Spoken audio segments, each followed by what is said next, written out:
Hello everyone and welcome back to the class. आज की class में हम फिर से अपनी मेगा मास्टर अकाउंटेंसी क्लास को कंटिन्यू करने वाले हैं। ये है हमारी क्लास का पार्ट नंबर 14। आज की क्लास में मैं आपके लिए लेकर आई हूँ टोटल 50 क्वेश्चंस। ठीक है, अब क्वेश्चंस जो हैं वो हर दिन बढ़ते रहेंगे क्योंकि प्रैक्टिस और ज़्यादा हमने करनी है। ठीक है, तो टोटल 50 क्वेश्चंस हैं। At the end of the video you will be telling me how much you scored. Okay, without wasting time let's start. Question number 1, first question में आपको पूछ रहे हैं which accounting principle requires that life insurance paid by partnership firm for the individual lives of partners to be treated as drawing rather than the business expense।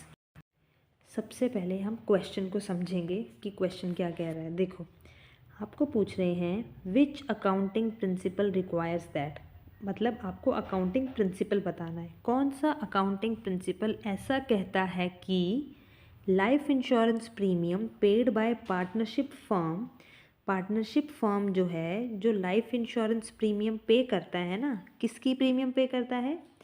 पे करता है वो individual lives of partner, मतलब अपने partners की lives का insurance जो firm की तरफ से पे होता है। तो कहते हैं ये कौन सा प्रिंसिपल ऐसा कहता है कि ये जो पूरा काम हो रहा है ना, इसे आप ड्राइंग कंसीडर करो, बिजनेस एक्सपेंस का नाम मत दो। कौन सा प्रिंसिपल आपको ये कहता है? एंटिटी प्रिंसिपल कहता है, मैचिंग कहता है, कंजर्वेटिज्म कहता है, या मटीरियलिटी प्रिंसिपल कहता है? ठीक है, ये आपका क्वेश्चन है।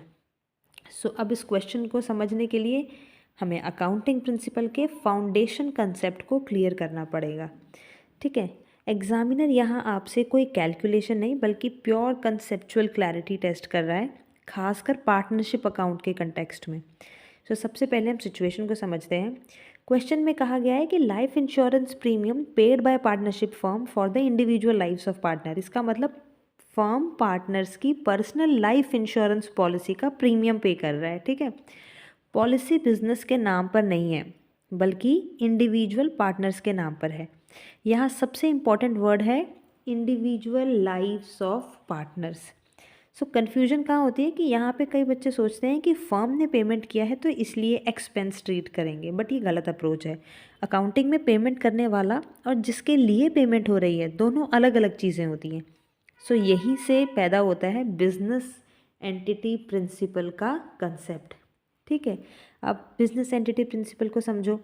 ऑल्दो हमने ऑलरेडी पास्ट अपनी वीडियोज़ में उसे कवर किया हुआ है, स्टिल बिजनेस एंटिटी प्रिंसिपल कहता है कि बिजनेस और उसके ओनर को अकाउंटिंग के लिए अलग अलग एंटिटीज़ कंसीडर किया जाता है। इसका मतलब फर्म के पैसे is not equal to partner के पर्सनल पैसे। पार्टनर का personal benefit is not equal to business का एक्सपेंस। इस प्रिंसिपल को क्वेश्चन पर अप्लाई करते हैं। अब लाइफ इंश्योरेंस क्या है? पार्टनर की पर्सनल सिक्योरिटी के लिए। बिजनेस के डे टू डे ऑपरेशन से कोई डायरेक्ट रिलेशन थोड़ी है इसका, इसीलिए ये एक्सपेंस, ये बिजनेस एक्सपेंस नहीं है, ये पार्टनर का पर्सनल बेनिफिट है। अकाउंटिंग में आप पर्सनल बेनिफिट को क्या नाम देते हैं? हम नाम देते हैं उसको ड्राइंग। चाहे जो आपका फर्म है ना, चाहे वो उसके बैंक अकाउंट से ही पेमेंट क्यों ना हो रही हो, पर उसे हम एक्सपेंस नहीं मानेंगे, उसे हम ड्राइंग मानेंगे। ठीक है, चलिए एक बार हम इसकी जो जर्नल एंट्री है उसको भी डिस्कस कर लेते हैं, है ना, क्योंकि हमें पूरे एस्पेक्ट के बारे में समझना है। हमने सिर्फ क्वेश्चन नंबर 1 का ऑप्शन नंबर ए सही है, चलो नेक्स्ट क्वेश्चन पे, ये नहीं करना है। हमने पूरा एस्पेक्ट, पूरी उसके बैक स्टोरी समझनी है कि उस एक क्वेश्चन से और भी कई क्वेश्चन आपको निकल कर आ सकते हैं। ठीक है, अब इसकी अकाउंटिंग एंट्री क्या होती है? इसकी अकाउंटिंग एंट्री होती है partners capital account to bank account. ठीक है, प्रॉफिट एंड लॉस में तो डेबिट नहीं किया, यहाँ डायरेक्टली बिजनेस एंटिटी प्रिंसिपल को फॉलो कर रहे हैं हम लोग। ठीक है, तो इसलिए जो सही आंसर है वो हमारा रहेगा बिजनेस एंटिटी प्रिंसिपल। फर्म और पार्टनर अलग एंटिटी है, पार्टनर का पर्सनल इंश्योरेंस पर्सनल एक्सपेंस माना जाएगा, इसलिए ड्राइंग ट्रीट होंगी। ठीक है, अब इन्होंने बोला मैचिंग प्रिंसिपल, तो मैचिंग प्रिंसिपल का मतलब तो होता है कि एक्सपेंस को उसके पीरियड के रेवेन्यू के साथ मैच करना। यहाँ पर तो ये मैच ही नहीं बैठ रहा है, ये वाला प्रिंसिपल। फिर कंजर्वेटिज्म प्रिंसिपल का मतलब क्या था कि एक्सपेक्टेड लॉस को रिकॉर्ड करो और एक्सपेक्टेड प्रॉफिट्स को तब जब वो रियलाइज़ हो। ठीक है, तो लाइफ इंश्योरेंस का भी इससे कोई लेना देना नहीं। अब मटीरियलिटी प्रिंसिपल ये क्या कहता है कि छोटी अमाउंट हो तो स्ट्रिक्ट रूल्स इग्नोर हो सकते हैं, लेकिन यहाँ रूल इग्नोर नहीं हो रहा बल्कि कंसेप्चुअल क्लासिफिकेशन का केस है। इसीलिए लाइफ इंश्योरेंस प्रीमियम को पार्टनर का पर्सनल बेनिफिट कंसिडर करते हुए इसको ड्राइंग का नाम देंगे, ठीक है। और जो प्रिंसिपल इन्वॉल्व है इसमें वो रहेगा आपका business entity principle. All right, तो हमने पूरा अच्छे से पूरी कंसेप्चुअल अंडरस्टैंडिंग लेनी है हर क्वेश्चन की, जस्ट उसका करेक्ट आंसर जान के नेक्स्ट क्वेश्चन पे जंप नहीं करना है। चलिए नाउ क्वेश्चन नंबर 2। यहाँ आपको पूछ रहे हैं in the context of bank reconciliation statement if we start with the overdraft balance as per cash book which of the following items will be deducted. मतलब BRS का क्वेश्चन है ये। कहते हैं अगर आपको स्टार्टिंग के क्वेश्चन में दिया हुआ है overdraft balance as per cash book, तो इनमें से कौन सी वाली चीज़ को आप डिडक्ट करोगे, ठीक है। सो इस क्वेश्चन में स्टूडेंट्स सबसे ज़्यादा कंफ्यूज होते हैं क्योंकि ओवरड्राफ्ट का जो साइन है वो उल्टा हो जाता है, एडिशन जो है वो डिडक्शन बन जाती है, लॉजिक पूरा रिवर्स हो जाता है। इसलिए मैं आपको स्लो, लॉजिकल और स्टेप बाय स्टेप तरीके से एक्सप्लेन कर रही हूँ, ध्यान से सुनना। देखो, ओवरड्राफ्ट का मतलब क्लियर करो। ओवरड्राफ्ट मतलब बैंक अकाउंट में पैसा नहीं है बल्कि बैंक से लोन लिया गया है। सो अगर कैश बुक में ओवरड्राफ्ट है तो बैंक के हिसाब से भी बैलेंस अलग हो सकता है। अब स्टार्टिंग पॉइंट को हम ध्यान से पढ़ेंगे। क्वेश्चन कह रहा है starting with overdraft balance as per cash book. So ये बड़ा इंपॉर्टेंट है। तो सबसे पहले आपको देखो, मैं आपको सही आंसर बताती हूँ फिर उसकी एक्सप्लेनेशन देती हूँ। यहाँ पर है आपके पास cheque issued but not yet presented for payment. इसको देखो, इसका मतलब क्या हुआ कि फर्म ने चेक इशू कर दिया है, चेक बुक से चेक फाड़ के दे दिया है, कैश बुक में उसने रिकॉर्ड कर ली है, पेमेंट लिख दिया, भाई माइनस हो गया। बैंक के पास वो बंदा चेक लेकर के पहुंचा ही नहीं, तो बैंक वालों को थोड़ी सपना आ रहा है कि हमारे पैसा डिडक्ट करना है उन्होंने। सो बैंक ने अभी पेमेंट की ही नहीं है। सो नॉर्मली जब चेक इशू होता है तो बैंक बैलेंस कम होना चाहिए, लेकिन यहाँ बैंक ने पेमेंट नहीं की, बैंक का ओवरड्राफ्ट कम दिख रहा होगा, कैश बुक में ओवरड्राफ्ट ज़्यादा दिख रहा होगा। तो रिकन्सिलिएशन के लिए जो कैश बुक है उसके ओवरड्राफ्ट को कम करना पड़ेगा, इसलिए हमें क्या करना पड़ेगा, उसे माइनस करना पड़ेगा ना। इसलिए आपका सही आंसर ऑप्शन नंबर बी है। अब ज़रा एक बार बाकी ऑप्शंस को भी एनालाइज कर लेते हैं कि वो सही क्यों नहीं है ना। यू नेवर नो, कई बार कन्फ्यूजन क्रिएट हो जाती है। तो पहले में बोला था interest on overdraft charge by the bank. So cash book में रिकॉर्ड नहीं है क्योंकि तो बैंक ने चार्ज किया ना, तो इससे ओवरड्राफ्ट बढ़ता है, तो इससे ऐड करते हैं, ठीक है। और यहाँ आपको डिडक्टेड पूछा हुआ है। इसमें देखो direct payment into the bank by the customer. अब कस्टमर ने डायरेक्टली पेमेंट कर दी तो बैंक बैलेंस बढ़ेगा और ओवरड्राफ्ट कम होगा, इसलिए भी इसको ऐड करेंगे। फिर है bank charges recorded only in the passbook, इससे भी ओवरड्राफ्ट बढ़ेगा और ये ऐड होगा, ठीक है। इसीलिए आपने इस चीज़ पे ध्यान देना है, जब भी ओवरड्राफ्ट आपको दिया जाएगा ना तब आपने एक्स्ट्रा केयरफुल होना है, ठीक है। सो यहाँ पे आंसर आपका बी ऑप्शन जो है वो करेक्ट रहेगा। Now question number 3। इसमें आपको पूछ रहे हैं under the self balancing ledger system the general ledger adjustment account is opened in. कहते हैं जी सेल्फ बैलेंसिंग लेजर सिस्टम में जो जनरल लेजर एडजस्टमेंट अकाउंट है वो कहाँ पे ओपन किया जाता है? Debtor ledger, creditor ledger, journal ledger या बोथ ए एंड बी? अब ज़रा समझो, सेल्फ बैलेंसिंग लेजर का मतलब क्या होता है ये जानो।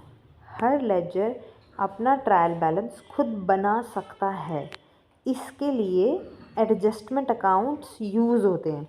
सो जनरल लेजर एडजस्टमेंट अकाउंट ये क्या है? ये अकाउंट डेटर लेजर में, क्रेडिटर लेजर में, दोनों जगह ओपन होता है। और इसका पर्पस क्या होता है? इसका पर्पस होता है जर्नल लेजर के बैलेंस को रिप्रेजेंट करना, ठीक है। इसीलिए सही आंसर हमारे पास क्या रहेगा? Option number C, journal ledger. O sorry, creditor ledger और डेटर लेजर, जो जर्नल लेजर है यही गलत है, ठीक है। तो सही तो दोनों है, तो हमारे पास डी ऑप्शन में बोथ ए एंड बी बोला है, तो अल्टीमेटली हमारा करेक्ट ऑप्शन जो है वो ऑप्शन नंबर डी बन जाता है, ठीक है। All right, now question number 4। इसमें आपको क्या पूछ रहे हैं? Which of the following is considered as a revenue reserve but is specifically created to meet a known liability whose amount cannot be determined with substantial accuracy। ज़रा समझो ध्यान से, आपको क्वेश्चन में पूछ रहे हैं कि विच of the following is considered a revenue reserve, इनमें से किसको हम रेवेन्यू रिजर्व का नाम देते हैं। बट उस रिज़र्व को स्पेसिफिकली किस लिए क्रिएट किया जाता है, इसलिए क्रिएट किया जाता है ताकि आप एक नॉन लायबिलिटी को उसको नॉन लायबिलिटी के लिए उसको यूज़ कर सको। और कैसी liability, whose amount can not be determined with substantial accuracy, मतलब सही तरीके से आप उस लायबिलिटी के अमाउंट को डिटर्मिन नहीं कर पा रहे हो।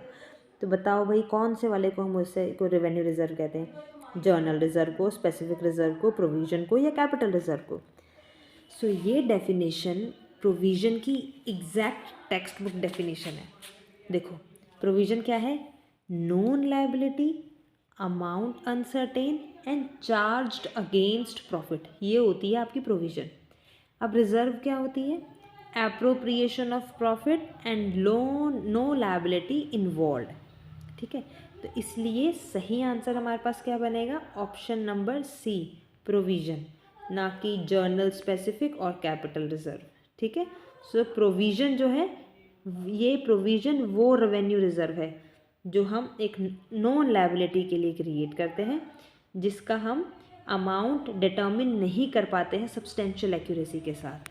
एक एग्जांपल के लिए बताती हूँ, जैसे प्रोविज़न फॉर डाउटफुल डेट, हमें थोड़ी पता होता है कि एक्चुअल में कितने हमारे जो डेट है वो बैड होने वाले हैं, है ना। ये एग्जांपल याद रखना, तभी तो यहाँ पे विद सब्सटेंशियल एक्यूरेसी बोला है, क्योंकि हमें एग्जैक्टली नहीं पता होता कि हमारे कितने डेटर्स बैड होने वाले हैं। हम बस बना देते हैं एक रफ अमाउंट कि हाँ मे बी इतना इतना हमारे को बैड डेट जो है वो हो सकता है। ठीक है, इसीलिए सही आंसर हमारे पास ऑप्शन नंबर सी रहेगा। Okay, all right, now question number 5 is asking, when a partner is admitted and new profit sharing ratio is determined. Partner आया है नया और न्यू PSR बन गई है। फिर पूछ रहे हैं the sacrificing ratio is use to distribute, तो कहते हैं सेक्रीफाइसिंग रेशियो किसके लिए बनाते हैं, क्या बांटने के लिए बनाते हैं, accumulated profits, revaluation profit, premium for goodwill, या जर्नल रिजर्व। देखो सेक्रीफाइसिंग रेशियो क्या होता है, पहले वो जानो। Old partners sacrifice their share and new partners get benefit. So जो आपके पास यही पूछ रहे हैं ना कि सेक्रीफाइसिंग रेशियो किसको बांटने के लिए चाहिए होती है, तो सही आंसर है हमारे पास option C, premium for goodwill. इसके लिए हमें चाहिए होती है सेक्रीफाइसिंग रेशियो। क्यों, क्योंकि हमें निकालना होता है कि कितना कंपनसेशन सेक्रीफाइस करना है और फिर उस अमाउंट को सेक्रीफाइसिंग रेशियो में डिस्ट्रीब्यूट कर दिया जाएगा। ठीक है, समझ में आ गया। इसलिए सही आंसर जो है वो रहेगा option number C. Now question number 6 पूछ रहा है, errors of principle occurs when, error of principle कब होता है, an entry is completely omitted from the books, जब ओमिट हो जाए, transactions are recorded in the wrong head of account violating accounting fundamentals, हमने ट्रांजैक्शन गलत अकाउंटिंग हेड में डाल दी और अकाउंटिंग फंडामेंटल्स को वायलेट कर दिया, या फिर फिगर्स को हमने ट्रांसपोज कर दिया पोस्टिंग करते वक्त, और one error is neutralised by another error. कब होता है एरर्स ऑफ प्रिंसिपल। सो सबसे पहले एरर्स के टॉपिक को समझना बहुत ज़रूरी है, क्योंकि एग्ज़ाम में एग्जामिनर क्लासिफिकेशन और कंसेप्चुअल क्लैरिटी चेक करता है, सिर्फ डेफिनेशन नहीं। सो अकाउंटिंग में एरर्स कितने टाइप के थे, 4 टाइप के। कौन कौन से, omission, commission, principle and compensating. अब हम फोकस कर रहे हैं किस पे, प्रिंसिपल पे। सो प्रिंसिपल का बेसिक मीनिंग क्या था, एरर्स ऑफ प्रिंसिपल तब होता है जब अकाउंटिंग के बेसिक रूल्स और कंसेप्ट का वायलेट किया जाए, वायलेशन हो। ये गलती अमाउंट की नहीं बल्कि किसकी होती है, क्लासिफिकेशन की। सो सिंपल लैंग्वेज में आपको समझाती हूँ, गलती रूल समझाने में होती है। डेबिट क्रेडिट तो सही होता है, अमाउंट भी सही होता है, लेकिन अकाउंट का टाइप गलत चूज़ हो जाता है।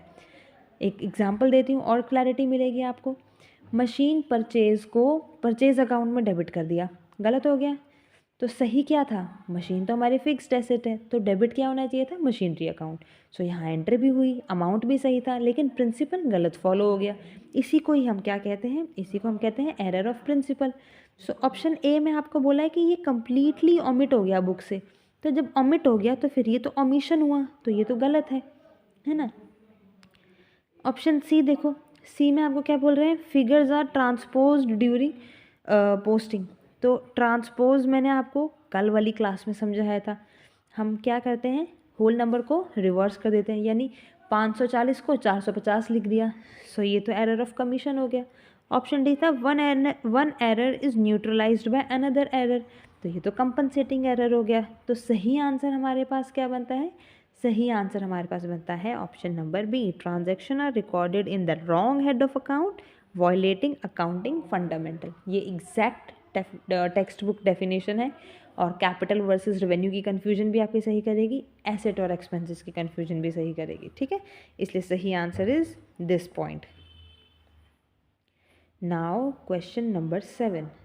क्वेश्चन नंबर 7 आपको क्या पूछ रहा है, in the double account system often used by public utility companies the capital account shows, कह रहे हैं कि डबल अकाउंट सिस्टम में जो कैपिटल अकाउंट है वो क्या दिखाता है, total asset and liability concern की, receipt and expenditure capital account के, only current asset and current liability, या net profit available for dividend, क्या दिखाता है।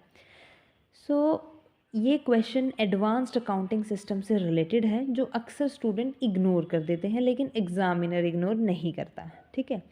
अब ज़रा पहले आप ये जानो कि डबल अकाउंट सिस्टम होता क्या है। Double account system mostly use होता है public utility companies, electricity companies, water supply companies और रेलवे कंपनीज़ में।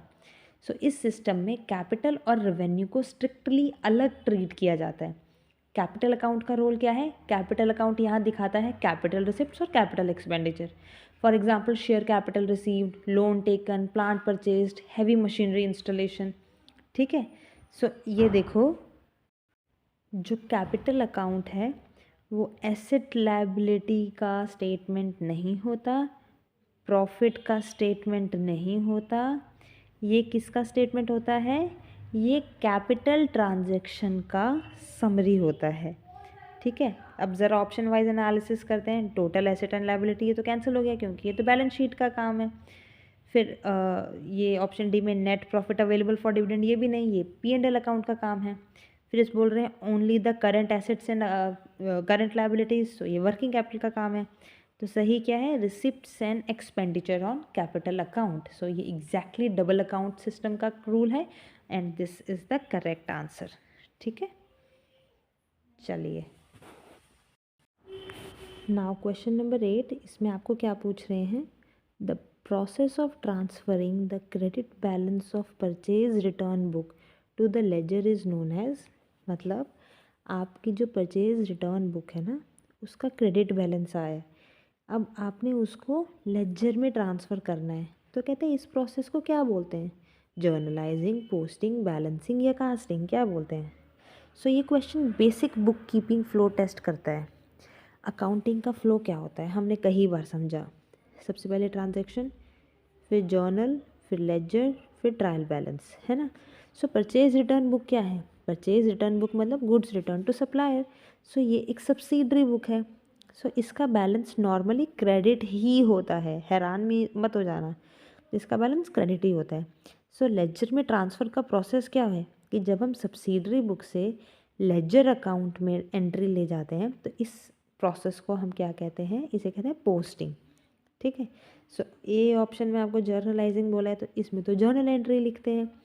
फिर बैलेंसिंग बोला है, तो इसमें तो डेबिट क्रेडिट इक्वल करना, बैलेंसिंग का मतलब होता है। कास्टिंग है, कास्टिंग का मतलब होता है टोटलिंग करना। तो सही आंसर क्या रहेगा, पोस्टिंग। ये क्या होता है, लेजर में ट्रांसफ़र करना, इसे पोस्टिंग कहते हैं, ठीक है, ध्यान रखना आप।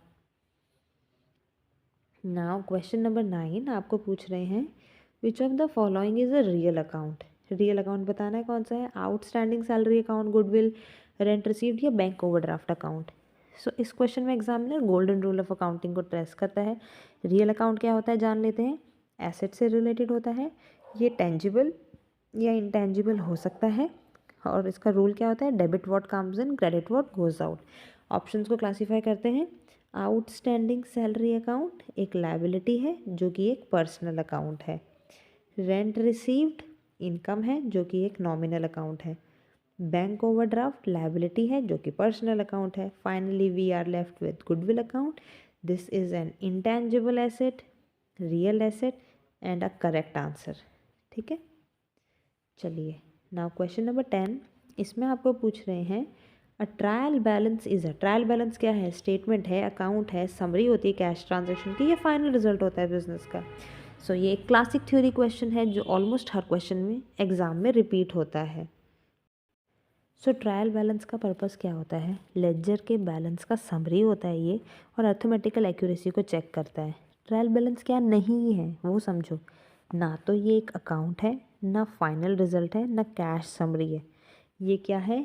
ये मात्र एक स्टेटमेंट है। ठीक है, याद रखना है। अकाउंट नहीं है ये, क्योंकि अकाउंट का फॉर्मेट, इसका कोई फॉर्मेट नहीं होता अकाउंट का। कैश समरी भी नहीं है, सिर्फ कैश नहीं, सब अकाउंट को ये करता है। Final result of business, no, वो फाइनल अकाउंट से रिजल्ट आता है, इसे थोड़ी आता है। सही आंसर स्टेटमेंट रहेगा। नाउ क्वेश्चन नंबर 11, इसमें आपको पूछ रहे हैं the imprest system is generally used in relation to. Imprest system हम किस लिए यूज़ करते हैं ये जानो। 4 ऑप्शन दिए हैं आपको, purchase book, sales book, petty cash book या जर्नल प्रॉपर। तो आप सबसे पहले ये देखो, सबसे पहले माइंड में एक क्लियर इमेज बनाना ज़रूरी है कि इम्प्रेस्ड सिस्टम का पर्पस क्या है और ये किस टाइप की ट्रांजैक्शन के लिए बना है। इम्प्रेस्ड सिस्टम का बेसिक कंसेप्ट क्या होता है ना, कि इम्प्रेस्ड सिस्टम एक पेटी कैश हैंडलिंग सिस्टम है जिसका यूज़ होता है छोटी छोटी डेली एक्सपेंसेस के लिए, जैसे postage, stationery, tea expenses, local conveyance. So business ये छोटे पेमेंट्स में कैश बुक से बार बार नहीं करना चाहता, इसलिए वो पेटी कैशियर अपॉइंट कर लेता है। और इम्प्रेस्ड का मतलब क्या होता है? एक फ़िक्स्ड अमाउंट जो पेटी कैशियर को दिया जाता है। जैसे पेटी कैशियर को 2000 दे दिए, महीने भर में उसने 1500 रुपया खर्च कर लिए, एंड में उसे एग्जैक्ट 1500 का पूरा हिसाब किताब भी देना पड़ेगा, और फिर अंत में उसको 500 रुपया क्या कहते हैं, जितना उसने खर्च किया, सॉरी 1500 और दे दिया, तो अगले महीने के लिए फिर 2000 हो गया। सो इस सिस्टम का यूज़ सिर्फ पेटी कैश बुक में ही होता है। तब हम ऑप्शंस को एनालिसिस करें तो सबसे पहले परचेज बुक दिया है, तो परचेज बुक क्रेडिट परचेज के लिए होता है, पेटी एक्सपेंसेस का इसमें कोई रिलेशन नहीं है। फिर सेल्स बुक बोला है, तो सेल्स बुक सिर्फ क्रेडिट सेल्स के लिए होता है ना। फिर हमारे पास आता है पेटी कैश। सो इम्प्रेस्ड सिस्टम का डायरेक्ट यूज़ भी यही होता है, और आंसर भी हमारा करेक्ट जो है वो यही बनता है। ठीक है, जर्नल प्रॉपर बोला था, तो जर्नल प्रॉपर स्पेशल केसेस के लिए होता है, तो correct answer will be option number C. ठीक है। नाउ क्वेश्चन नंबर 12, इसमें आपको पूछ रहे हैं while preparing final accounts goods distributed as free samples are. मतलब जब हम फाइनल अकाउंट्स बनाते हैं तो जो हम गुड्स फ्री सैम्पल्स के तौर पे डिस्ट्रीब्यूट कर देते हैं, उनकी क्या ट्रीटमेंट हम लोग करते हैं। तो देखो, ये क्वेश्चन बहुत कॉमन है और यहीं पर स्टूडेंट्स एग्जाम में कई बार कंफ्यूज होकर गलती करते हैं। आपने ना फ्री सैम्पल्स का नेचर समझना है। गुड्स फ्री में बांटने का मतलब क्या होता है कि गुड्स बिजनेस के स्टॉक से गए हैं लेकिन वो सेल नहीं हुई है। पर्पस क्या है? एडवर्टीजमेंट या प्रमोशन, इसलिए स्टॉक तो कम हुआ पर हमारा एडवर्टीजमेंट एक्सपेंस बढ़ा। सो अकाउंटिंग ट्रीटमेंट का लॉजिक देखो क्या है कि गुड्स स्टॉक से निकले तो आपको सेल्स को एडजस्ट करना पड़ेगा, और पर्पस क्या था एडवर्टीजमेंट का? पर्पस क्या था आपका? एडवर्टीजमेंट एक्सपेंस था, इसलिए जर्नल एंट्री इसकी क्या होगी? Advertisement to sales. अब हम लोग देखेंगे तो ऑप्शन ए में हमें क्या दिया है? Credit sales and debited advertisement account, ये हमारा सही ऑप्शन बनता है। स्टॉक का इफेक्ट सेल्स से एडजस्ट हो गया, प्रमोशन कॉस्ट एडवर्टीजमेंट, दोनों हम लोगों को यहाँ पे करेक्ट ऑप्शन जो है वो मिल गया, ऑप्शन नंबर ए। ठीक है, बाकी ऑटोमेटिकली आपके गलत हो जाते हैं। नाउ क्वेश्चन नंबर 13, इसमें आपको पूछ रहे हैं which of the following is not a part of social accounting framework. इनमें से कौन सा सोशल अकाउंटिंग फ्रेमवर्क का पार्ट नहीं है? तो सबसे पहले सोशल अकाउंटिंग का कंसेप्ट आज के मॉडर्न सिलेबस का एक इम्पॉर्टेंट हिस्सा है, और इसकी पूरी कंप्लीट वीडियो जो है, थ्योरी की वीडियो, ये मैंने पूरी बनाई हुई है। आप प्लेलिस्ट में जो जा कर के देखेंगे, अकाउंटेंसी की जो प्लेलिस्ट बनाई हुई है ना, उसमें मैंने सोशल अकाउंटिंग की पूरी थ्योरेटिकल वीडियो बनाई हुई है, आप वहाँ से भी चेक कर सकते हैं एक बार, और अच्छी नॉलेज आपकी गेन हो जाएगी। सो सोशल अकाउंटिंग का मीनिंग क्या होता है? इसका ऑब्जेक्टिव क्या होता है कि बिजनेस के सोशल रिस्पॉन्सिबिलिटीज़ को मेजर और रिपोर्ट करना। ये सिर्फ प्रॉफिट तक लिमिटेड नहीं होता। सोशल अकाउंटिंग के कंपोनेंट्स क्या होते हैं ना? Human resource accounting, environmental accounting, value added statement. सबका फोकस क्या होता है? Society, employees, environment, national income contribution, ये इसका ऑब्जेक्टिव होता है। तो ऑप्शन वाइज एनालिसिस हम करते हैं। सबसे पहले हमें दिया है ह्यूमन रिसोर्स अकाउंटिंग। सो एम्प्लॉयज़ को एसेट के रूप में ट्रीट करता है और ये सोशल अकाउंटिंग का एक पार्ट है। ठीक है, फिर उसके बाद आप देखो, फिर ऑप्शन बी में देखो क्या बोल रहे हैं, एनवायरमेंटल अकाउंटिंग। एनवायरमेंटल अकाउंटिंग क्या है कि पॉल्यूशन सस्टेनेबिलिटी रिपोर्ट करता है। ठीक है, फिर डी में क्या बोला है, value added statement, wealth distribution भी शो करता है। तो ये तीनों तो सोशल अकाउंटिंग के ही फीचर्स हैं, ये उसी को इंक्लूड करते हैं। आपको क्वेश्चन में पूछा है कि not a part of social accounting, तो सही आंसर क्या है, double entry book keeping for personal expenses. So ये बिजनेस से रिलेटेड नहीं है, सोशल अकाउंटिंग का हिस्सा नहीं है, और ये हमारा करेक्ट आंसर बन जाता है। ठीक है, कई बार ध्यान से देखना है आपने, क्योंकि नॉट पूछा है तो ये छोटी छोटी चीज़ें हम भूल जाते हैं और फिर नेगेटिव मार्किंग के उसमें झमेले में फंस जाते हैं। ठीक है, now question number 14 is asking, income tax paid by a sole trader is treated as what. एक सोल ट्रेडर ने इनकम टैक्स पे किया तो इसको हम क्या ट्रीट करेंगे, बिजनेस का एक्सपेंस, ड्रॉइंग, कैपिटल एक्सपेंडिचर या डेफर्ड रेवेन्यू एक्सपेंडिचर। तो देखो ये क्वेश्चन बिजनेस एंटिटी कंसेप्ट का डायरेक्ट एप्लीकेशन है। सोल ट्रेडर का इनकम टैक्स क्या होता है, देखो इनकम टैक्स क्या है, इंडिविजुअल की इनकम पर लगता है, बिजनेस के प्रॉफिट पर नहीं लगता है, इसलिए बिजनेस का एक्सपेंस नहीं है, ये ओनर की पर्सनल लायबिलिटी है। इसके अकाउंटिंग ट्रीटमेंट क्या है कि फर्म अगर टैक्स पे कर रही है तो ओनर के बिहाफ पर पेमेंट कर रही है और इसे ड्राइंग माना जाएगा। अब हम लोग ऑप्शंस को एनालाइज करते हैं। सबसे पहले बोला है बिजनेस एक्सपेंस, ये तो नहीं है क्योंकि इनकम टैक्स बिजनेस का तो एक्सपेंस एटलीस्ट नहीं है। कैपिटल एक्सपेंडिचर, ये कैपिटल एक्सपेंडिचर कैसे होगा, कोई एसेट थोड़ी क्रिएट कर रहा है। फिर deferred revenue, long term benefit भी नहीं मिल रहा है इसका, तो सही आंसर क्या माना जाएगा, ड्राइंग, क्योंकि ये ओनर का पर्सनल पेमेंट है। ठीक है, नाउ क्वेश्चन नंबर 15 इधर आपको पूछ रहे हैं, window dressing in accounting refers to what. Window dressing का मतलब क्या होता है, देखो विंडो ड्रेसिंग एक नेगेटिव अकाउंटिंग प्रैक्टिस है और एग्जामिनर इससे एथिकल अंडरस्टैंडिंग आपकी टेस्ट करता है। विंडो ड्रेसिंग का मीनिंग क्या होता है, अकाउंट्स को इस तरह प्रेजेंट करना कि बिजनेस ज़्यादा स्ट्रॉन्ग दिखे, रियलिटी में प्रॉफिट्स को इन्फ्लेट कर देते हैं, एसेट्स को ओवर वैल्यू करके दिखा देते हैं और लायबिलिटीज़ को हाइड कर देते हैं। For example closing stock over value कर दिया, आउटस्टैंडिंग खर्चे जो थे उनको छुपा दिया, तो as a result financial position हमारी बेटर दिखेगी, but true and fair view जो है वो हमारा वॉयलेट हो जाएगा। ठीक है, तो ज़रा ऑप्शंस को एनालाइज करते हैं। सबसे पहले इन्होंने विंडो ड्रेसिंग का मतलब क्या बताया, ब्यूटीफुली डेकोरेटिंग द शॉप, तो ये तो बिल्कुल गलत है, लिटरल मीनिंग अकाउंटिंग से कोई रिलेशन नहीं है इसका। फिर आपको ऑप्शन सी में क्या बोल रहे हैं, रिकॉर्डिंग ऑल ट्रांजैक्शंस एक्यूरेटली, ये तो गलत बात है, ये तो कोई ऑप्शन का लॉजिक ही नहीं बना विंडो ड्रेसिंग से। Following the principle of conservatism, so conservatism cautious सिखाता है, मैनिपुलेशन नहीं। सही आंसर है showing a better financial position than it actually is, ये एग्जैक्ट डेफिनेशन है और करेक्ट आंसर भी है।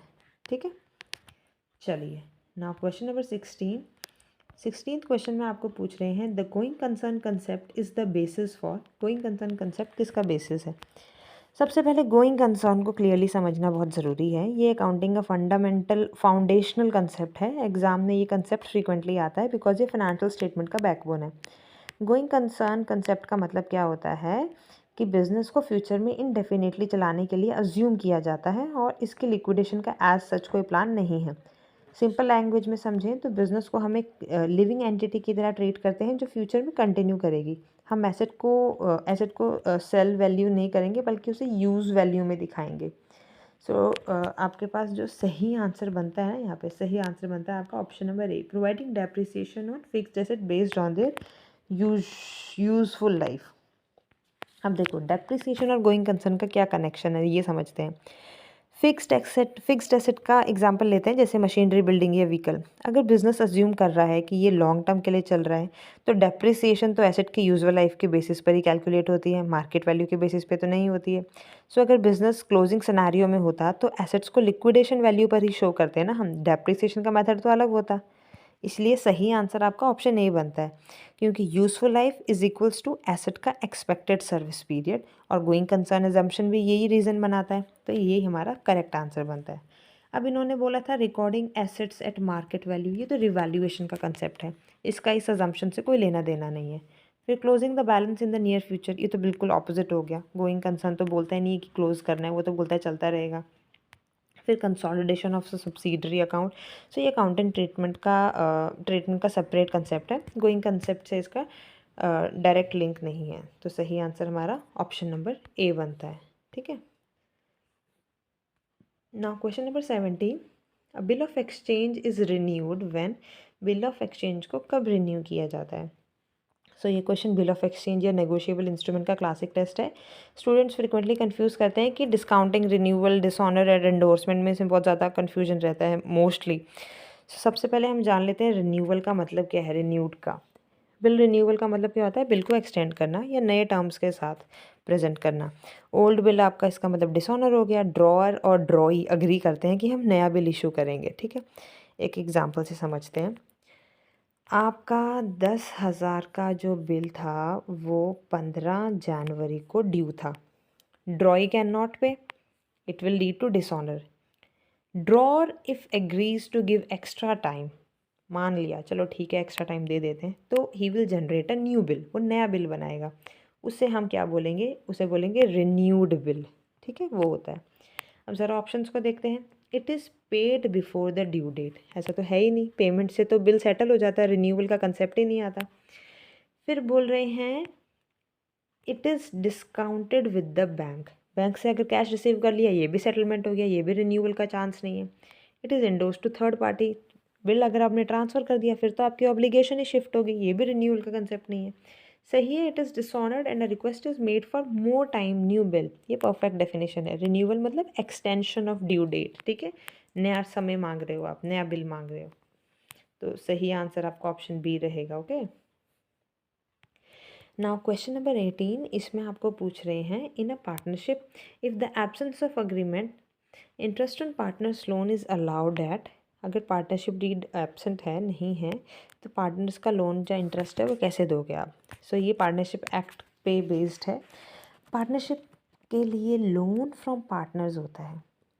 एग्रीमेंट में स्पेसिफिक होता है कि इंटरेस्ट का जो रेट है वो कितना रहेगा, पीरियड कितना रहेगा।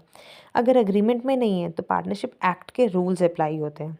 अकाउंटिंग का लॉजिक क्या कहता है कि पार्टनर्स का लोन कैपिटल का पार्ट नहीं है, अग्रीमेंट ना होने पर बिजनेस इंटरेस्ट नहीं देगा। So by default there won't be any interest allowed. So correct answer will be option D, no interest is allowed. ठीक है, तो ये जो पार्टनरशिप का एक्ट है, कौन सा? पार्टनरशिप एक्ट 1932 ये बताता है। ठीक है, ये भी पता होना चाहिए, कई बार पूछ लेंगे बताओ पार्टनरशिप एक्ट कौन सा था, इसी में 4 ऑप्शन दे देंगे। So you need to remember 1932 है। ठीक है, चलिए नाउ क्वेश्चन नंबर 19, इसमें आपको पूछ रहे हैं prepaid insurance appearing in the trial balance is shown in, prepaid insurance दिख रहा है ट्रायल बैलेंस में, तो वो कहाँ दिखाओगे? सो ये एडजस्टमेंट एंड अक्रूवल कंसेप्ट का क्वेश्चन है। प्रीपेड एक्सपेंस क्या होता है? Expense paid in advance, future period के लिए। ऑलरेडी पेड है बट नॉट येट अकर्ड, तो it will be your asset. So insurance का एग्जांपल लेते हैं कि हम प्रीमियम जो है 1 साल का एडवांस में पे कर देते हैं, नेक्स्ट ईयर के लिए वो क्या बन जाएगी? हमारी एसेट बन जाएगी। अकाउंटिंग ट्रीटमेंट क्या होगा इसका, ये भी जान लेते हैं, एक बार डिस्कस कर लेते हैं। ट्रायल बैलेंस में डेबिट करेंगे हम इंश्योरेंस अकाउंट और एडजस्टिंग एंट्री उसकी ईयर एंड पर करेंगे। तो जर्नल एंट्री इसकी क्या रह जाएगी? जर्नल एंट्री होगी insurance to prepaid insurance. So P&L में सिर्फ इनकर्ड पार्ट शो होता है, प्रीपेड जो है वो बैलेंस शीट में चला जाता है। ठीक है, तो सही आंसर आपका रहेगा option number B, balance sheet only. Balance sheet में कौन सी साइड दिखाएंगे इसको? एसेट साइड दिखाएंगे। ठीक है, नाउ क्वेश्चन नंबर 20, इसमें आपको पूछ रहे हैं which accounting standard in India deals with depreciation accounting. Depreciation accounting कौन सा अकाउंटिंग स्टैंडर्ड डील करता है इसके साथ? सो ये question Indian accounting standard IAS का टेस्ट है, एग्ज़ाम में स्ट्रेट MCQ आ सकता है, जैसे ये अभी आपके पास आया है। तो एक बार डिस्कस करते हैं। AS3 अकाउंटिंग स्टैंडर्ड 3, जो ये वाला है ना, ये ऑप्शन ए, ये कैश फ्लो स्टेटमेंट के साथ डील करता है। फिर AS6 जिसको अब AS10 में मर्ज कर दिया है, ये डील करता है हमारा डेप्रिसिएशन अकाउंटिंग, फिक्स्ड एसेट के डेप्रिसिएशन के रूल्स, ये सब कुछ इनके साथ डील करता है। अब AS6 को AS10 के साथ मर्ज कर दिया है, जो कि था प्रॉपर्टी प्लांट एंड इक्विपमेंट, ये हेडिंग मेन बनी है इसकी। ठीक है, फिर AS9 किसके साथ डील करता है? Revenue recognition. AS13 करता है अकाउंटिंग फॉर इन्वेस्टमेंट के साथ। तो सही आंसर हमारे पास क्या रहेगा? Option B, AS6। ठीक है, चलिए नाउ क्वेश्चन नंबर 21 क्वेश्चन आपको पूछ रहा है the difference between the fixed capital method and fluctuating capital method that in the former, मतलब फिक्स्ड कैपिटल मेथड और फ्लक्चुएटिंग कैपिटल मेथड में ये डिफरेंस है कि जो ये पहले वाला है ना, only one account is maintain for each partner, her partner का एक ही अकाउंट मेंटेन होता है। फिर करंट अकाउंट मेंटेन सेपरेटली होता है, या इंटरेस्ट ऑन कैपिटल अलाउ ही नहीं होता, या प्रॉफिट शेयर नहीं होते। तो देखो सबसे पहले पार्टनरशिप अकाउंट कैपिटल अकाउंट का कंसेप्ट रिवाइज करते हैं, क्योंकि ये एग्जाम में बहुत फ्रिक्वेंटली पूछा जाता है। Fix capital account versus fluctuating capital account, ये पता होना चाहिए आपको। फिक्स कैपिटल मेथड में क्या होता है, ध्यान से सुनो। पार्टनर का फिक्स कैपिटल जो है वो फिक्स्ड माना जाता है। बिजनेस ट्रांजैक्शन जैसे कि withdrawals, drawing, share of profit, ये करंट अकाउंट में रिकॉर्ड होते हैं। कैपिटल अकाउंट में सिर्फ ओरिजिनल इन्वेस्टमेंट दिखाई जाती है। और फ्लक्चुएटिंग कैपिटल मेथड के केस में क्या होता है कि कैपिटल कॉन्स्टेंटली इंक्रीज या डिक्रीज होती है। Drawing, interest on capital, share of profit सब डायरेक्टली कैपिटल अकाउंट में एडजस्ट होता है।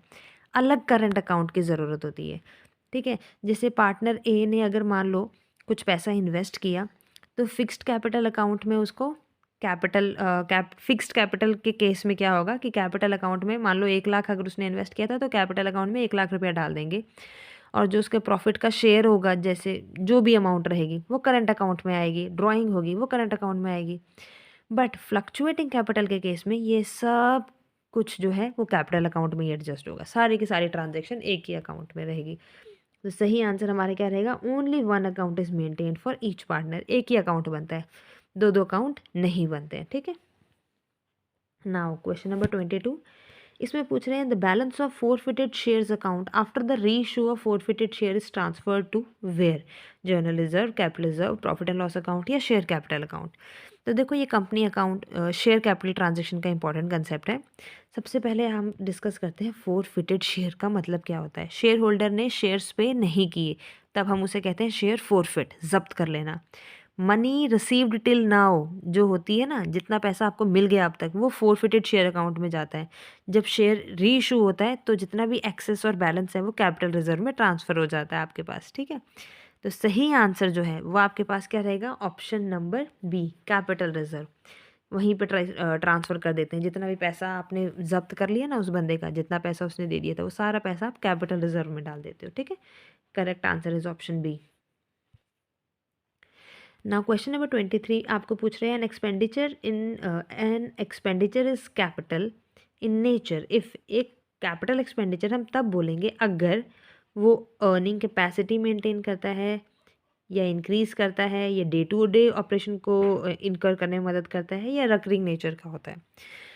सो ये जो है ये कैपिटल और रेवेन्यू एक्सपेंडिचर का क्लासिक डिस्टिंक्शन क्वेश्चन है। कैपिटल एक्सपेंडिचर कंसेप्ट को ध्यान से समझो। कैपिटल एक्सपेंडिचर क्या होता है, बिजनेस के एसेट्स को क्रिएट या इम्प्रूव करने के लिए होता है, फ्यूचर बेनिफिट देता है, बैलेंस शीट में एसेट शो होता है। तो रेवेन्यू एक्सपेंडिचर क्या होता है, डे टू डे ऑपरेशन के लिए होता है, पीरियड में फुली कंज्यूम कर लिया जाता है, और ये P&L में डेबिट होता है।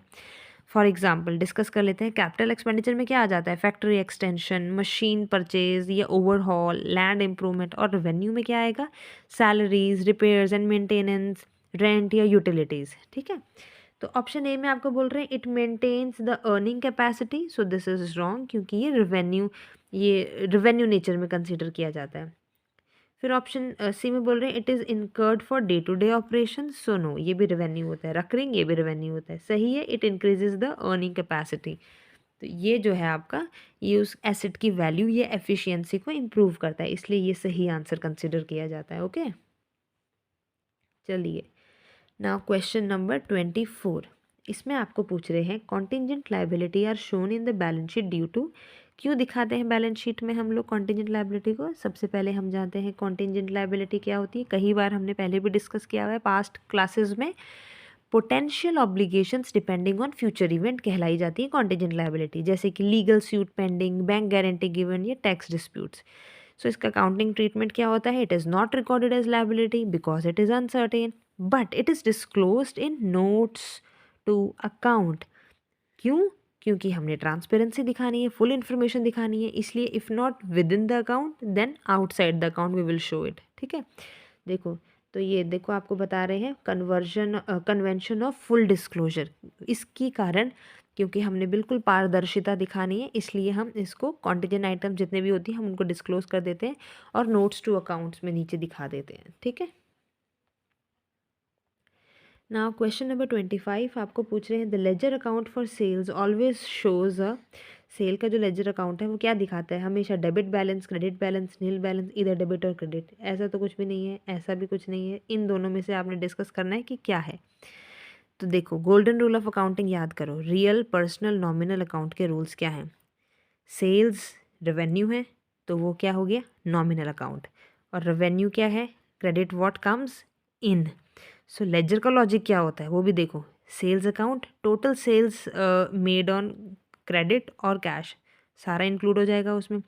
Always credit balance, it will show income earn. Debit only for sales return. ठीक है, तो इसलिए आपके पास सही आंसर क्या रहेगा? Option number C, credit balance. क्योंकि नॉर्मल बैलेंस जो सेल्स अकाउंट का है इट इज़ ऑलवेज क्रेडिट। ठीक है, डेबिट तब होगा जब सेल्स रिटर्न आएंगे आपके पास। ओके। नाउ क्वेश्चन नंबर 26 आपको पूछ रहे हैं management accounting primarily provides information to. Management accounting किसको इन्फॉर्मेशन प्रोवाइड करती है? शेयर होल्डर्स को, गवर्नमेंट को, इंटरनल मैनेजमेंट को या क्रिएटर्स को?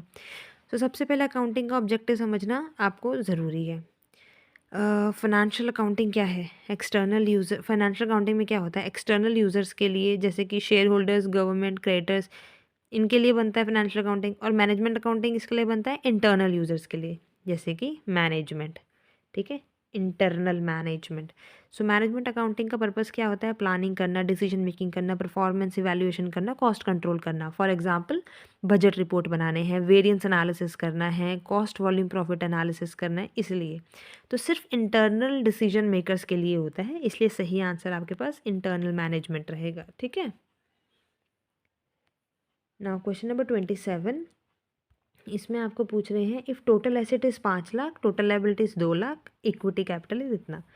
तो ये क्वेश्चन मैंने थोड़ा आसान रखा क्योंकि आपने 26 क्वेश्चन तक बड़ी मेहनत की, 27वां आसान रखा आपके लिए। एसेट दे दिया है आपको, लायबिलिटी दे दिया, कैपिटल निकालना है। बचपन से हमें ये फॉर्मूला पढ़ते आए हैं, asset is equals to liability plus capital. Capital आपने निकालना है, एसेट और लायबिलिटी दिया है। एसेट कितना है? 5 लाख, लायबिलिटी 2 लाख, दोनों को माइनस किया, कैपिटल कितना आ गया? 3 lakh. Very good, so this is the correct answer.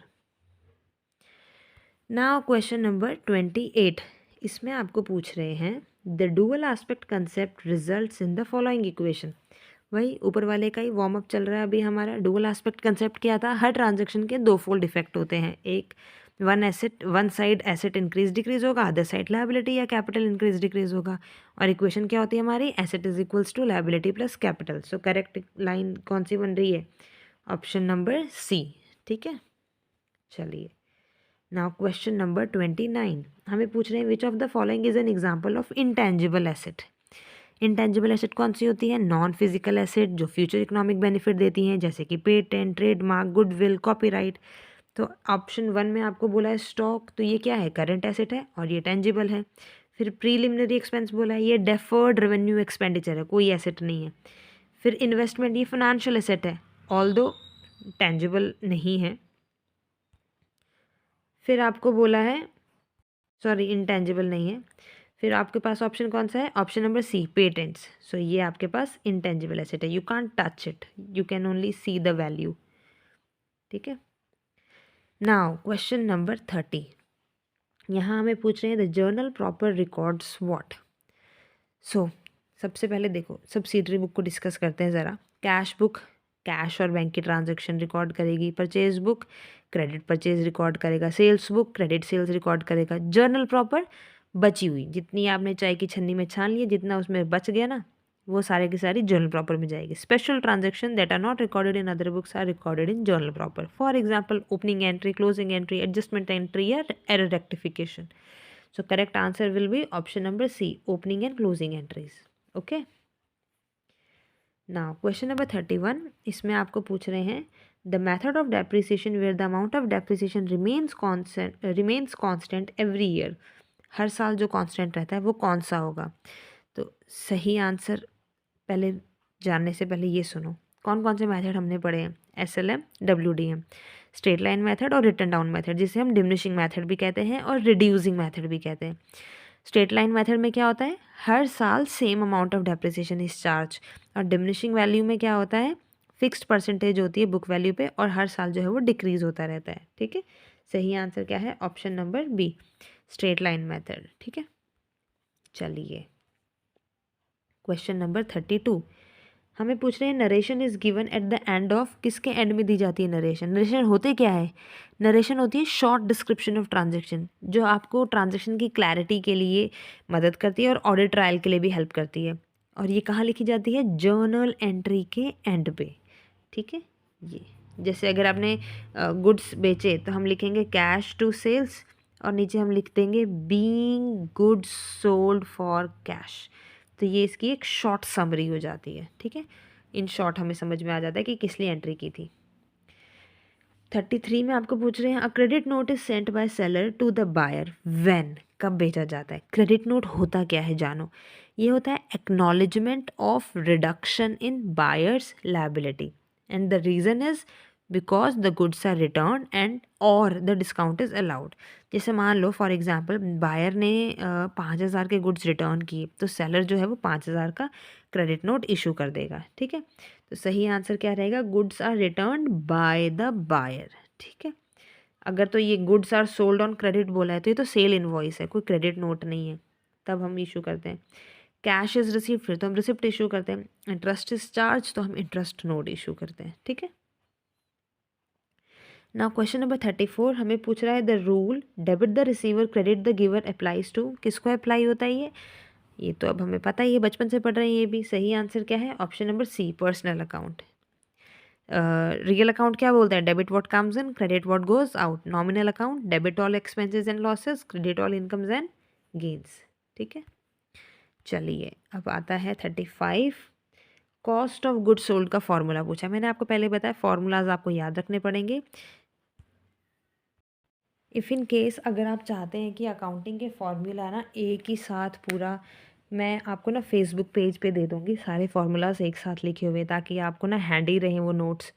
तो फेसबुक पेज का लिंक जो है वो डिस्क्रिप्शन में है, वहाँ पर आप जाना, वहाँ पर आपको और भी हैंड रिटन नोट्स मिल जाएंगे। ठीक है, फार्मूलाज भी मैं आपको वहाँ पर प्रोवाइड करवा दूँगी। चलिए कॉस्ट ऑफ गुड्स सोल्ड होता क्या है पहले एक बार ये जान लो। All cost directly attributable to cost goods sold, जितने भी खर्चे सामान बेचने में लगे वो सारे कॉस्ट ऑफ गुड्स सोल्ड है। कॉस्ट ऑफ गुड्स सोल्ड का फॉर्मूला होता है opening stock plus purchases plus direct expenses minus closing stock. अब डायरेक्ट एक्सपेंस क्या होते हैं, freight inward, carriage inward, custom duty, wages. ठीक है, correct answer is option number B. चलिए क्वेश्चन नंबर 36, इसमें आपको क्या पूछ रहे हैं, which of the following is not nominal account, कौन सा नॉमिनल अकाउंट नहीं है। सो नॉमिनल अकाउंट क्या रिप्रेजेंट करता है, expenses losses income gains, so they are temporary account and get closed to the profit and loss account at the end of accounting period. जैसे rent, wages, commission received, salary, interest earned या paid जो भी है, ये होते हैं example इसके। अब सही आंसर है हमारे पास ऑप्शन सी, अक्रूड इंटरेस्ट। अब जानो अक्रूड इंटरेस्ट क्या रिप्रेजेंट करता है, interest earn but not received, और interest payable but not paid. It is not realized, hence it is considered a liability or asset, not a nominal account, and it will appear on balance sheet, not P&L account. ठीक है, इसलिए correct answer will be option number C, क्योंकि rent जो rent है ये expense है, ये भी नॉमिनल है। कमीशन रिसीव्ड ये इनकम है, ये भी नॉमिनल है। वेजेस एक्सपेंस है, ये भी नॉमिनल है। बस अक्रूड इंटरेस्ट जो है ये आपकी लायबिलिटी और एसेट है, तो it is not nominal, so it make the correct answer. Now question number 37, इसमें आपको क्या पूछ रहे हैं, अब वाउचर वाउचर के बारे में पूछ रहे हैं। वाउचर की भी मैंने एक सेपरेट क्लास बनाई हुई है, आपको वहीं पे मिल जाएगी। पूरी थ्योरेटिकल चैप्टर को अच्छे से समझो ताकि उसमें से आने वाले क्वेश्चंस को फिर आप अच्छे से आंसर कर सको। ठीक है, वाउचर क्या है ब्रीफ में बताती हूँ, एक डॉक्यूमेंट है that provides evidence to financial transaction, कि ट्रांजैक्शन हुई है उसका सबूत देता है। वाउचर कौन कौन से टाइप के होते हैं, cash voucher, payment voucher, purchase voucher. मकसद क्या होता है इसका, ऑथराइजेशन, ऑडिट ट्रायल और वेरिफिकेशन। ठीक है, सो वाउचर बेसिकली एक सपोर्टिंग एविडेंस है, कोई लेजर या जर्नल नहीं है। तो सही आंसर क्या रहेगा, document in support of business transaction. ठीक है। नाउ क्वेश्चन नंबर 38 आपको पूछ रहे हैं preliminary expenses are an example of what. So preliminary expense क्या है? Incurred before business starts operation.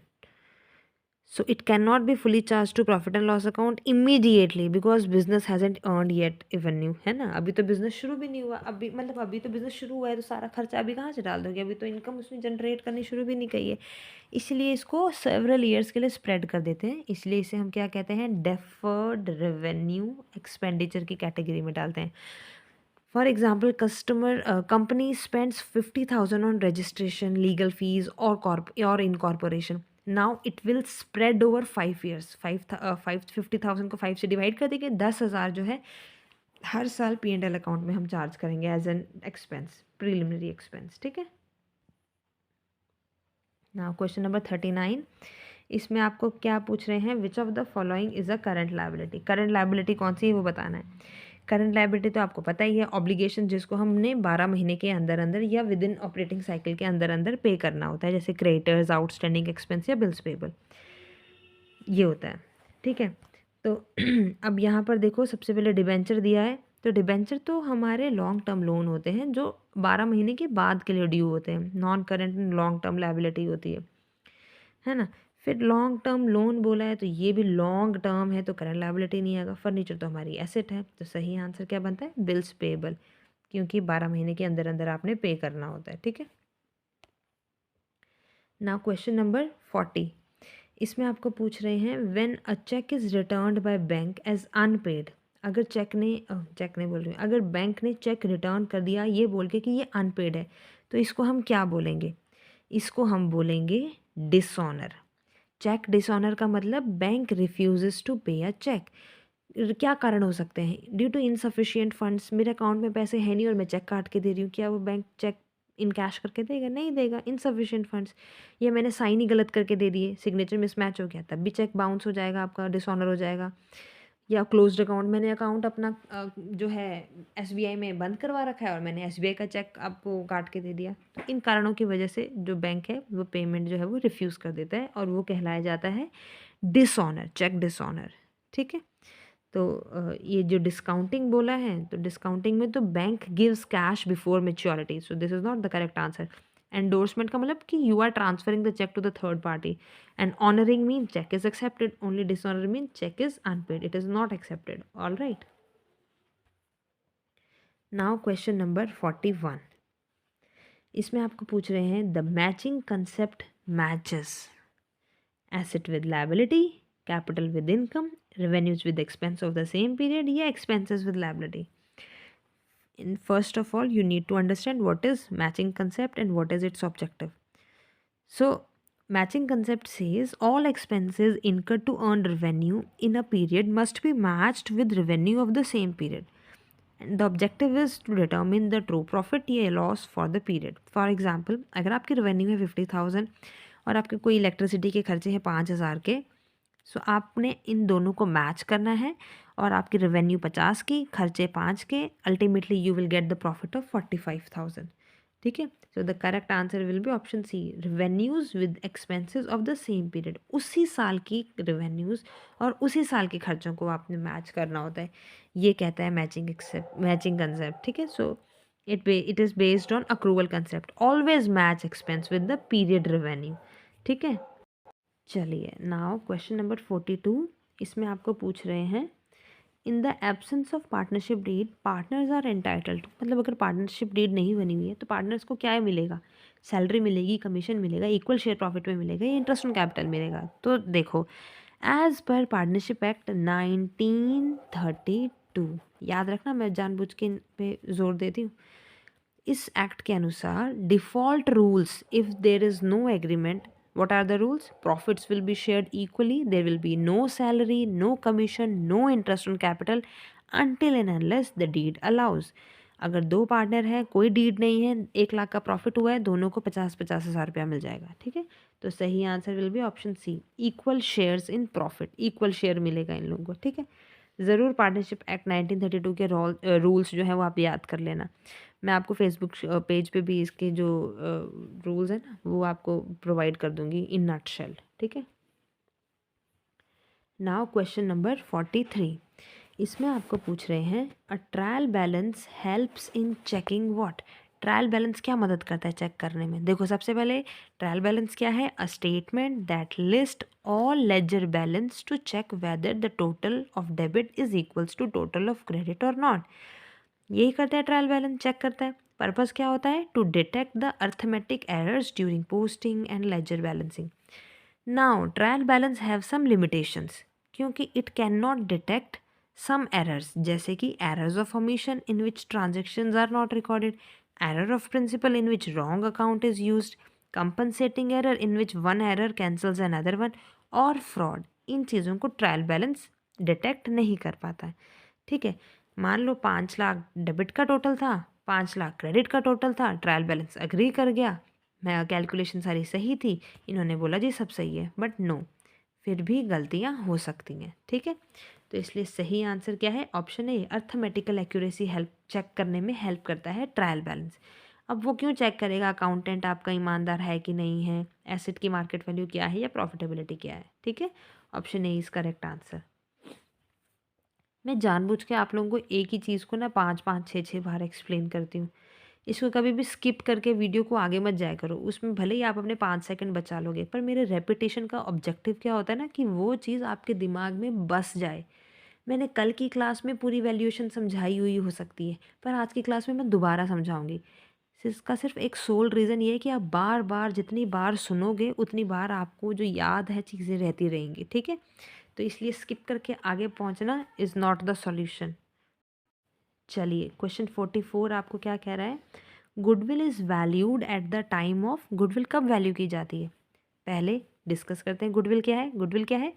Reputation of business, it shows the earning capacity, it is an intangible asset. Now we need to value the goodwill sometimes when there is a change in ownership.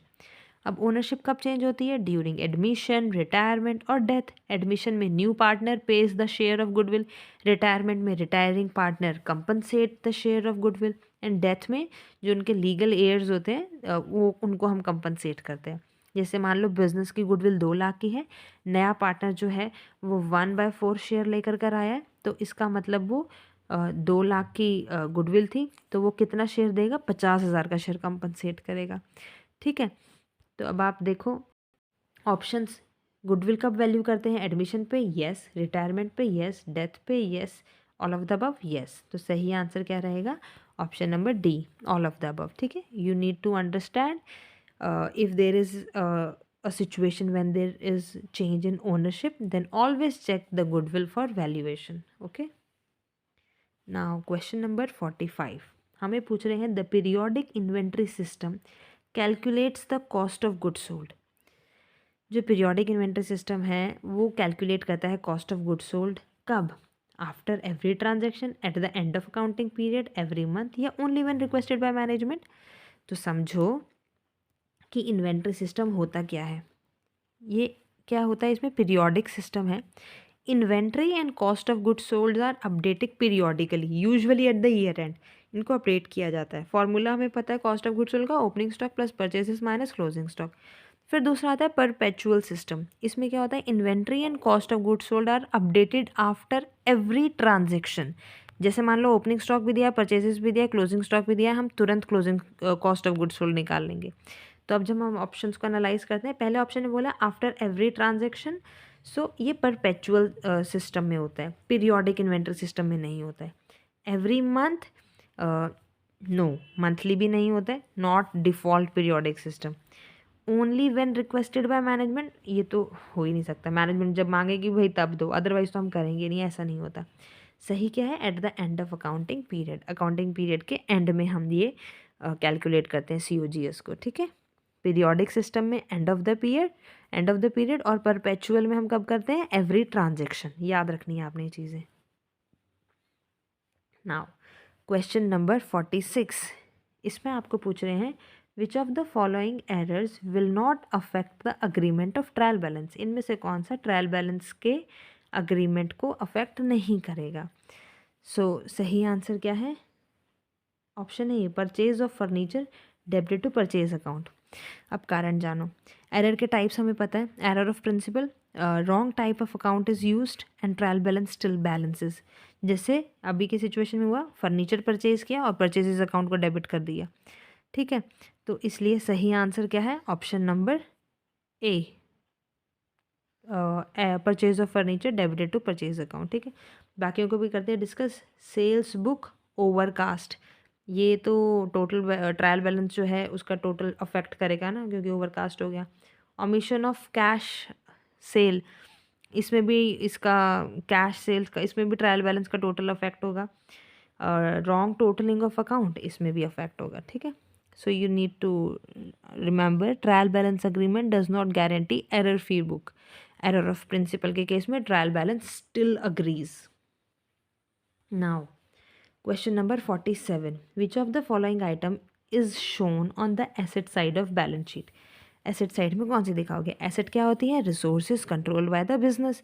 सो आपके पास options को देखते हैं। सबसे पहले क्या बोला है, आउटस्टैंडिंग रेंट। आउटस्टैंडिंग रेंट तो आपकी लायबिलिटी है, आपने अभी तक नहीं दी, आपने फ्यूचर में देनी है, तो ये तो आपकी एसेट नहीं हुई। रेंट पेबल, आपने अभी तक रेंट नहीं दिया, रेंट आपने देना है, ये भी आपकी लायबिलिटी है। अक्रूड एक्सपेंसेस, ये भी आपकी लायबिलिटी है, आपने अभी तक इनको भी नहीं निपटाया है। सही आंसर क्या है, prepaid rent. So prepaid rent मतलब paid in advance, future benefit, asset, याद रखना है आपने, ठीक है। This is the correct answer, option B. Now question number 48, इसमें आपको पूछ रहे हैं, if wages paid for installation of machinery amounts to 15,000 it should be treated as what. आपने मशीनरी इंस्टॉल करने पे 15,000 रुपये के वेजेस दिए, तो कहते इसको हम क्या ट्रीट करें। देखो, ये वो वेजेस हैं जो डायरेक्टली रिलेट करते हैं किस लिए, एक एसेट को वर्किंग कंडीशन में लाने के लिए, तो इसलिए हम इसको एसेट की कॉस्ट में ऐड कर देंगे। क्योंकि कैपिटल एक्सपेंडिचर क्या होता है, हमारी अर्निंग कैपेसिटी को इंक्रीज़ करता है और इसको हम बैलेंस शीट में रिकॉर्ड करते हैं। और रेवेन्यू एक्सपेंडिचर क्या होता है, डे टू डे एक्सपेंस होता है, जैसे कि वेजेस फॉर प्रोडक्शन। तो अगर आपकी 1 लाख की मशीन है, let us take an example, और 15,000 आपने वेजेस दिए इंस्टॉल करने के लिए उसको, तो आप बोलोगे कि मेरी मशीन जो है वो 1,15,000 की है, ठीक है। इसलिए सही आंसर क्या रहेगा, ऑप्शन को डिस्कस करते हैं। Revenue expenditure, no, day to day wages होते हैं तो रेवेन्यू थे, पर ये डे टू डे वाले वेजेस नहीं है। डेफर्ड रेवेन्यू एक्सपेंडिचर, ये तो बिल्कुल ही गलत है। ड्राइंग, ये भी बिल्कुल गलत है। सही आंसर है कैपिटल एक्सपेंडिचर, ठीक है, क्योंकि ये उसकी एफिशिएंसी को इंक्रीज कर रहा है। ओके, नाउ क्वेश्चन नंबर 49, आपको पूछ रहे हैं, which of the following best explains the conservatism या prudence principle of accounting. Definitions दी हैं, आपको बताना है कि कंजर्वेटिज्म वाले की बेस्ट डेफिनेशन कौन सी है। पहले हम जान लेते हैं कि कंसेप्ट है क्या। ये कंसेप्ट हमें कहता है, record all probable losses immediately, recognize profit only when realized and prevents over statement of assets या profit. For example, bad debts are likely to arise. So हम उसे क्या करेंगे, बुक्स में प्रोवाइड कर देंगे और हमारे प्रॉफिट्स को रिड्यूस कर देंगे। पेंडिंग सेल प्रॉफिट है, अभी तक रिकॉर्ड नहीं करेंगे क्योंकि हमें प्रूडेंट रहना है, ठीक है। सो ऑप्शन ए में आपको बोला है, all anticipated profit should be record immediately. No, आपको पहले ही बोला है कि लॉटरी लगने वाली है, ढोल नहीं बजाएंगे। All expenses should be ignored until paid, ये तो बिल्कुल ही गलत बात हो गई, this is wrong. Only cash transaction should be recorded, ये तो कैश बेसिस वाली बात हो रही है। सही क्या है, anticipated losses should be provided for but anticipated profit should not be recognised. So this is the correct answer, ठीक है। Conservatism says expect loss, defer profits. चलिए फाइनली अब 1 घंटे बाद हम पहुंच गए हैं अपनी क्लास की आखिरी क्वेश्चन की तरफ, ठीक है। अब हमें पूछ रहे हैं, according to the going concern concept which of the following assumption is made while preparing final account. Going concern concept के अकॉर्डिंगली कौन सी अजम्पशन हमने दिमाग में रखनी है फाइनल अकाउंट्स बनाते वक्त। गोइंग कंसर्न क्या कहता है कि business is assume to operate indefinitely, so इसलिए डेप्रिसिएशन लगाओ, खर्चों को स्प्रेड कर दो ओवर पीरियड ऑफ टाइम, और एसेट्स को रिकॉर्ड करो at cost not liquidation value. तो ए ऑप्शन में आपको बोल रहे हैं the business will be liquidated in near future, no, ये तो बिल्कुल ही वायलेट कर रहा है इस कंसेप्ट को। Asset should be recorded at market value, not always, only current assets are relevant for accounting, not only current. Correct answer is the business will continue its correct है, the business will continue its operation for an indefinite period, अनंत समय तक आपका business जो है वो चलता रहेगा, ठीक है। ऑल राइट, तो इसके साथ हम आते हैं अपनी क्लास के अंत पे। Finally we are able to solve all the 50 questions. Now be very honest और बताओ कि आपने कितना स्कोर किया, ठीक है। और अब हम मिलते हैं अपनी नेक्स्ट वीडियो में एक नए टॉपिक के साथ। Till then keep practising, have fun.